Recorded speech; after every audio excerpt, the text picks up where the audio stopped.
পাথরেরই চোখ স্বপ্ন দেখে না কোনো দিন, শুধু চেরয় বোবা ভাষা কয়।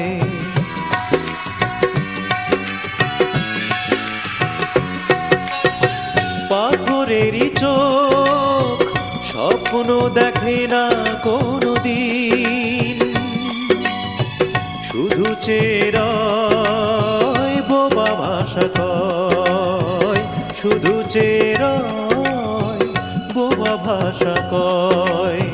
সে চাওয়া দৃষ্টিবিহীন, তবু আমি চেয়ে আছি ফিরে যদি আসো গো আবার।